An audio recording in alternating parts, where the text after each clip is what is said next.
Hey guys, it's me Courtney and welcome to my channel. In today's video we are going to be talking about the new Anastasia Beverly Hills and Amrezy palette. I'm gonna try to make this review as short and sweet as possible. I am gonna do a few comparisons with the palettes that I have. Yeah, so if you are interested in that, then please continue to watch. Alright, so as you guys know, you probably have already seen it. This is what the palette looks like. It is a stuck on there glitter, so it's not like one of those glitters that kind of falls off or anything like that. Alright, so this is what the palette looks like on the inside. It does come with your average brush from Anastasia Beverly Hills that comes in all of her palettes. It comes with your regular standard mirror. Now you do get 16 shades in this palette for a total of $49, and your shades are 0.026 ounces each. Originally when I looked at this I was like, why is it $49? And it wasn't until like I realized, oh, you get 2 more shades than you do regularly. So there's that. So in this palette you do get 6 mattes, 7 shimmers, and 3 pressed glitters. Originally when I saw this palette online I did feel like it was a little bit too pinky for me. I don't wear a ton of pink. Like I typically like peaches. If I do wear pinks, they're a little bit more on the mauve-y side. Like I'm just not a huge fan of like Barbie pink. And I for sure saw this palette and thought that it was a little bit too pink for my taste, and I also thought that I already had the colors in my collection, i.e. the Riviera palette. I literally thought it was a dupe. I'm sorry, but I did.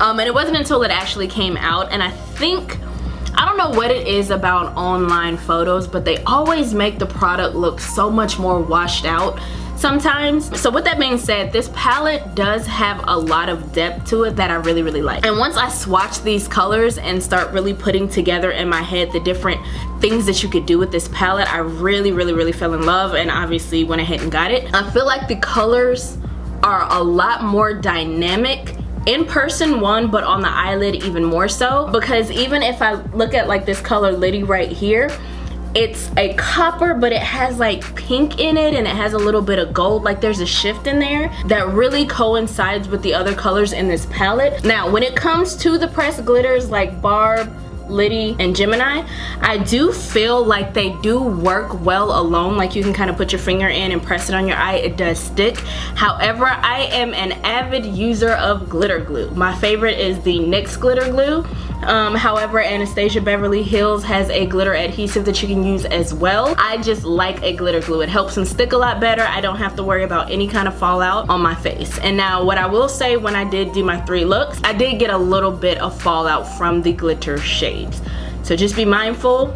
I would use a glitter glue, but it is workable without one. One thing I do want to say about Anastasia palettes in general, I feel like this has been done in every single Anastasia palette that we have. I get why it comes in palettes, because if I'm traveling or if I just want to use one palette, it is a beautiful thing to have deeper shades in there so you can darken and that sort of thing. But I would like to see a little bit more creativity as far as that goes. I know that this specific one is Amrezy's actual, you know, curated palette, which I completely understand, don't get me wrong. Now the funny thing is I didn't actually end up picking up the Pro palettes, the Norvina Pro pigment palettes.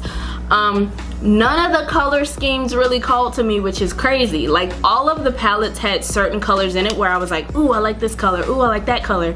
However, the palette as a whole didn't call to me, and I didn't want to spend $60 per palette on like 1 or 2 colors that I would use within the palette, if that makes sense. So I do applaud the Norvina palettes for having different colors that we don't normally see.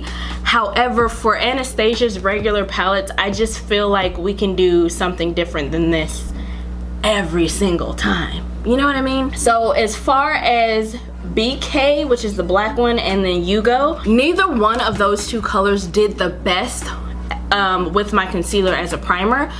So I did try using them by itself, which again, they're a little bit harder to blend and to work with. Not saying that they're unblendable, but it does take more time to blend. If you have time to blend them, awesome. If you don't, they're a little bit iffy. Now with all of that being said, I really do enjoy this palette. I love the colors. I love the coordination of this palette. Like, all of the shimmers always work beautifully, you know what I mean? Like, it's Anastasia Beverly Hills, so I'm not surprised at all. All of the colors are so buttery, so blendable, minus those two. So beautiful. I am a huge fan of this palette. I am gonna go ahead and do some comparison swatches just because, again, when I first saw this palette, off the top of my brain was like, that reminds me of this, and this color reminds me of this, but putting them side by side, totally different. For the record, I'm not going to be comparing any browns, tans, or black because honestly, if you have one Anastasia Beverly Hills palette, you have all of these shades.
Had some pretty good looks with this palette. I'm really excited that I got this palette. I'm glad I could add it to my like repertoire, my collection, whatever you want to call it. If you are somebody that thought it was just the overall just pink palette, it's not. It's really, really beautiful. That about does it for me, guys. Hopefully this video was helpful. If so, please give me a thumbs up. Be sure to like, comment, and subscribe. Share the video if the mood suits you. And I'll see you guys in the next one. Bye.